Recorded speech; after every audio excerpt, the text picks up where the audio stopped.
Hey kids, it's Jurassic James, Jurassic Explains, looking at Utahraptor. So, I've been in Utah. I did not dig Utahraptor, but the idea is I was in the same, like, Cedar formation. And what's really important to know before I go over anything with this animal is that paleontologists like Dr. Jim Kirkland, have mapped out the entirety of, like, the early Cretaceous North America dinosaur formation. And at Permian Fest in Seymour, Texas, the White House Museum hosted in 2025,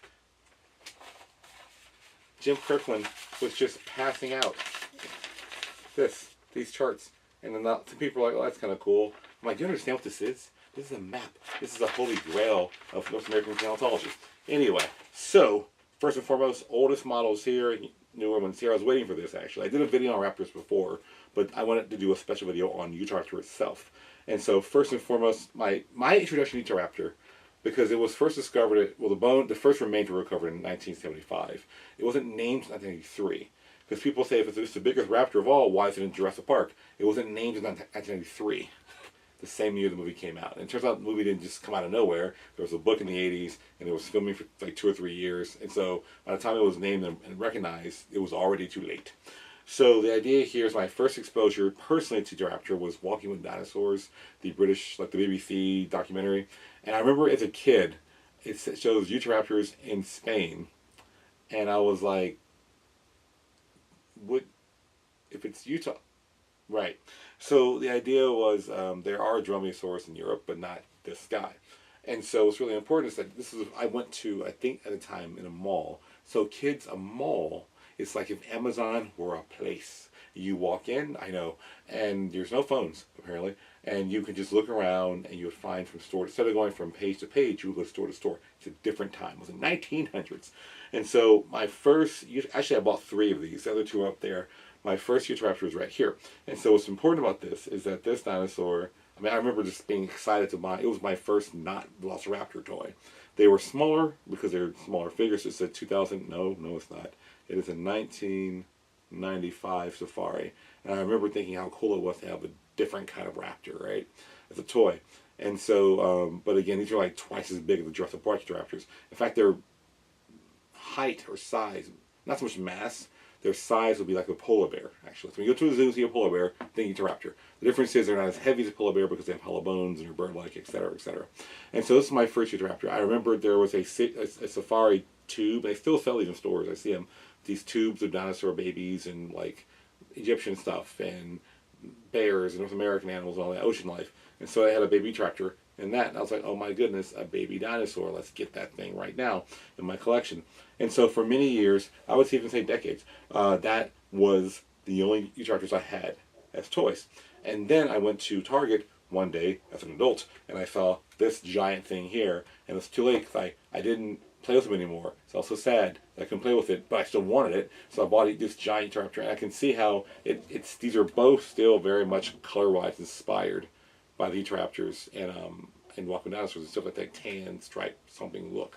And that's why people say, why do you talk about movies all the time? Well, one, people keep hiring me to talk about movies and stuff. So, money. But also, the thing is, it's important to understand movies because people follow what the movies do and say. So, and the toy designers do as well. And so that's why you're seeing this interpretation of a documentary being bled out over and over again in different toys. It's like, the other day I was in Walmart and I saw a Dilophosaurus figure with a neck frill. I'm like, yeah, that's just the thing they do now.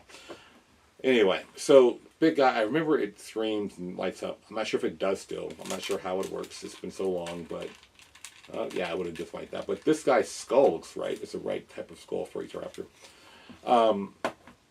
I will say, let's see, there we go. So I went to a store in the Galleria of Houston. It's a very posh area in Houston.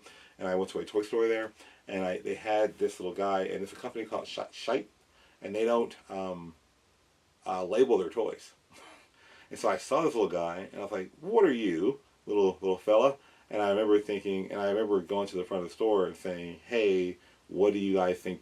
Do you have any idea, like any kind of catalog, what this is? Because I thought, looking at the skull, it may be a baby Utahraptor, but I wasn't sure. And then they were like, oh, that's probably Archaeopteryx. And I said, well, that's the one thing I know it's not. It's probably some kind of dromaeosaur or raptor. And they're like, oh, let's get the book out. And they're like, oh, we can't find it. It must be Archaeopteryx. And I said, no, I know it's not Archaeopteryx. It's got to be like either Deinonychus or Utahraptor, but I'm looking at the skull. It's probably a baby Utahraptor. And like, it's sure it's an Archaeopteryx, and I never went to that store again. Now, that's partially true. The point is, this ring a baby Utahraptor, and we have found small, not this small, but smaller ones. And so it was named in 1993. I didn't mention earlier, but by Jim Kirkland and his team, and they have this like 9-pound block that was discovered in 2014. They're still called the Utahraptor Project, and they're still getting funding for that. So please help them. And they're breaking out and looking at the different sediments. I mean, people think of paleontology as just digging a hole in the ground in nature, but like most of the work is in the lab. When you take it back and you're cutting through it and you look at the sediments and the pollen and etc., then you're measuring and you're scanning and you're writing papers and they're being picked on by people who don't like you, etc. And so that's why it's such a cool thing that this animal is this giant predator. Now, one thing I will point out that these earlier raptors, or what I call naked, they have no feathers. We know that dromaeosaurs were when we found feathers, but the earlier ones did not have that depiction. And so this guy was my first feathered raptor, not Archaeopteryx. So moving ahead to 2011, this is I don't know if it's supposed to be a juvenile or it's just small, but it's, whose company is this? Oh, it's ridden very lightly. I am just getting older, dear. Oh, dear. Oh, it's upside down. Let's flip it over, let's flip it back and forth like 6 more times. 2011, can't see the company name, which is terrible branding. I'm trying to eat our promotion here, people. Oh my gosh. Or I'm just really old. The point is, it has feathers entirely covering the animal, except for maybe the feet and the face, of course. And so this guy, this little guy here, I'm gonna freak out about this because I am obsessive sometimes. Let's see, what is that name? It's somewhere. Oh, Collect A, of course. Why wouldn't it be? So it's a Collect A Utahraptor, and so this guy's pretty neat looking in his own right. Does he balance very well? Let's find out. Very good. Very long tail. Good, good, good. And it has all 4 toes. So it turns out raptors, dromaeosaurs, have 4 toes. The very important thing to remember is that they have, I mean, if their feet were my hand, they have they walk on these 2. There's a tiny dew claw and a large sickle claw, which has a muscle attachment here, showing it was being held upright. There is no pinky toe, basically, right? And so they have the same 4 toes. They just have a really big one. And I was watching like an AI video on each raptor, and the toes are wrong. And I was like, they're not even trying. So so the idea here, or it's not even trying. So the idea here is that we move forward, and I go to, and I think it's, who are you? I can't remember which company you are. Oh, other way. Yep, same company. Well, as this guy. And so she made this, the German company made this Utahraptor. So this is my, at the time, most scientifically accurate one for the most part. It had this whole wing. I mean, I don't really, like, I actually know it's not in some ways, because other raptor dromaeosaurs, they have the 3-finger hand and the feathers kind of start like here. And this guy has like this Jedi cuff of feathers. They don't go over the hand. The hands are like free, like it's wearing a Gargamel or Emperor Palpatine like cloak. And so that's kind of annoying. There is no scales on the face. The skull looks pretty decent though. I like, so that's really good to point out. Toes are correct. They have this kind of fan. This is something we're seeing a lot in the paleontology art of raptors. This little fan of feathers here. And it's mainly feathers on the top and not the whole body, which is something that we don't think is a thing anymore. Although there is a point that when animals get bigger, they usually have less integument, like hair or feathers, because because they need to like not lose as much heat. And so the idea here is that this is my largest Utahraptor model and this guy here is really cool because I was going to Dinosaur Park. No, I was heading to Seymour as usual to go dig for the Permian, and I went to the Dinosaur World. So the footprints from Glen Rose. They have dinosaur footprints there, and the idea here is that they have there's a gift shop in the park, but outside the park is Dinosaur World. We have life-size models, and that gift shop has a lot of stuff, and so they had this larger version of this, so I bought 2 of them, of course, because they're raptors. And so the idea is that it's the exact same mold. The jaw is not articulate, but it's the exact same mold. So again, I couldn't tell the company. There was no company's name on the bottom, but I just thought really much larger. Maybe not an in-house thing. I can't remember. But the main point I want to show here, I'm going to put these guys over to the side, is these guys here. So Jurassic World has finally made raptors. You're like, why does that matter so much? Why do we care? Well, it turns out, when I was heading up to Permian Fest in 2025, in June 2025, they're having another one in 2027, every 2 years, I saw this Jurassic World raptor in Walmart's. And so I remember it was important to me because Dr. Jim Kirkland, the guy who named Utahraptor, the guy who invited me to Utah later on that trip, he was going to be there at the site. So at the conference and the lecture, so I bought this particular one. And afterwards, after his lecture was over, after the conference was over, I went to him and said, "Hey, could you sign this?" And he got super excited. Well, I showed it to him first. And he got super excited. And I said, "Could you sign it?" So he signed it right there, Jurassic James, Jim Kirkland. And then I thought about it. I was like, "Wow, I should have bought two," because he got so excited. And so, as you see in my my Dr. Kirkland interview from this July, I actually bought him one of his own. And he told me the saddest thing is that they made a Utahraptor toy for Jurassic World 1, and he never got one. Like, that, no one ever gave him one. He actually found a used one in a, like, a, what do you call it, a kid thrift store. And so he actually was happy to have one in a box. So I was like, oh, that's so sad. And so now he has one that I gave him. But here's the one I'm going to open today, because this one is the one that we've all been waiting for. And with the official scissors of Jurassic James, we are now going to release this raptor. And so that's the new model. And here we have, let's see here.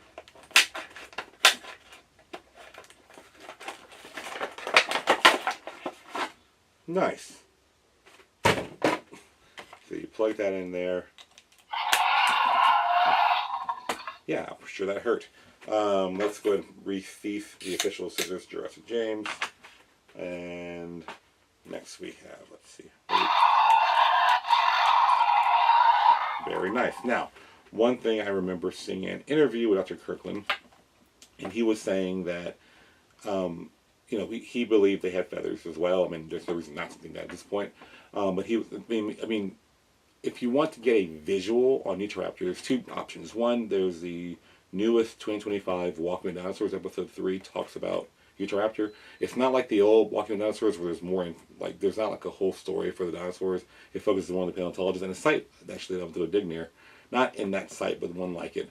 But another good example of Utahraptor, one of the best pop culture media examples, since Jurassic World refuses, is to see at the time of this video shooting, is to see a movie called Primitive Wars. And so I remember it came out in select theaters. I saw it on I think Amazon. And so they show Utahraptor, and it's based. I didn't know this. It was based on a series of books. And the idea is that, or comics. I'm not sure if it's comics or books. Or I never read it, but the idea is that this movie shows Utahraptor in a pack of them. Well, initially just one, and then there's later on a pack, and then there's a whole lot. Spoiler. But the idea is that this guy, I mean, it's one thing that was really cool, that I knew how much bigger a Utahraptor was than like Jurassic Park raptors or the real Velociraptor. But to see one with people, that scaling was really kind of cool as far as fake movies go. And if you're wondering what this movie Primitive Wars is, it's essentially dinosaurs in the Vietnam War. Let that be whatever it is to you. So with that being said, I want to point out a couple more things about Utahraptor. First and foremost, most of the dinosaurs live in a set environment we do not have toys of in that area. They're just being named in the last like 20 years. Hopefully they'll be more famous in the future. But I will show you that this is the Jurassic World Gastonia. Here is the, let's see, Collect A Gastonia from 2014. And so I already did a video, when I got this one, I did a video on this. So it turns out Dr. Kirkland, even though Utahraptor's his fame thing, people know him from that and the Dalmatian thing from the 90s, Gastonia is his favorite dinosaur, actually, at least favorite from the site. And so it's one of those things where in paleontology you don't often get to pick where you study. The stuff comes to you, and him being the head paleontologist of Utah, ankylosaurs are a thing. And so there's lots of, these aren't to scale for one thing, but there's a lot of depictions of these two interacting, and so that they're from the same time, same place, which if you show a Utahraptor with a Velociraptor, that's the wrong time. This is early Cretaceous, Velociraptor is late Cretaceous, this is North America, that's Asia. And so these two, of course, we know are in the same time and space. Now, final thing to point out with this guy, I'm going to give you the Jurassic World one, and then let's just do this guy as our scientific model. Comparing that to the Jurassic Park raptor, and these aren't to scale, and the real, or a similar idea to the real Velociraptor, more narrow skull. Again, most dinosaurs, we see them getting bigger over time. Deinonychus is the largest of the raptors, and it's one of the earliest of the raptors. So it seems they're getting smaller over time, but there are some big ones later on. For example, I did a video on Utahraptor, the one from South America, the very unusual one. That's nearly as big. Like Utahraptor is like 23 feet long. This guy's like 17, 18 feet long. So it's somewhere in the same range. There's another one who I have trouble saying his name. It's Achillobator. I say Utahraptor. This guy here is another video I'm going to do soon or some point. This is his Asian cousin, so this guy's in North America, so that's in Asia, and so they're very similar. But of course, Utahraptor is mostly compared to initially Deinonychus. Now I have another Deinonychus I use for my videos, but that one keeps falling over. So when I bought this one, I keep the little support to make sure it stands for teaching purposes. And so this one, Deinonychus was one of the biggest raptors known at the time in the 1960s. And so finding Utahraptor was it's like 250% bigger. Well, sorry. The parts of Utahraptor that we have that are similar to Deinonychus, like the part of the face and the nose, those parts of the skull is 250% larger. So it's actually probably almost to scale, these two guys here. So it's a really big animal, and no one appreciates it. And so Dr. Kirkland gave an interview. He gave a story, not my interview, a different interview. They gave a story of how this animal would come at you and kind of, it would approach you. It would put its feathers out like this. It would kind of engulf the space and then start kicking you. And again, they have the same big claw as the other raptors, and a dual claw back there too. So they're very accurate here. So it's a very cool model, very cool animal. If you're going to get a not science model of Utahraptor, I would say get this one. These other guys, I don't think they're even in the market anymore. But this one's, well, I don't know when this video, well, when you can see this video. But the idea is that this is a pretty good. If you're going to get a fake one, it's a pretty good fake one. I just will close with this one idea that I really wish they would have brought Utahraptor in Jurassic World Rebirth. I know when I did my review of Rebirth, people got the impression I was not happy with it. The movie was fine. I liked the movie a lot. What I was annoyed with was the mutants. That's the thing. And so there was a scene in which the Muton, the one with the beak could fly, attack, the one of the characters is being, spoiler at this point, 9 months out, he's being stalked by T-Raptors, and the Muton grabs it, kills it, and flies away. That's a very simple concept which in movies and TV shows, where if someone's really tough and really victorious or villainous, and someone else defeats them, it tells you, oh, this new person is much stronger. So in my mind, it would have been super awesome if a Utahraptor killed a Velociraptor, and then that was a new villain. But no, it's a mutant, it's a fake one, and now I'm sad. With that being said, I'll see you guys later. Thank you for tuning in.